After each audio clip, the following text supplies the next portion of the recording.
You ask Tiger to solve. This deals with linear equations with one unknown.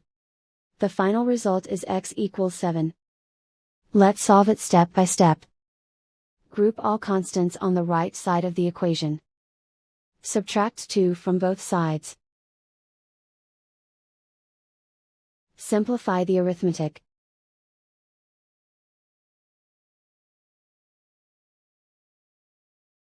Isolate the x. Divide both sides by 10.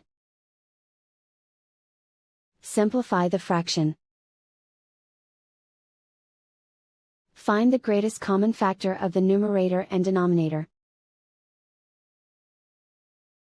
Factor out and cancel the greatest common factor. And so the final result is x equals 7.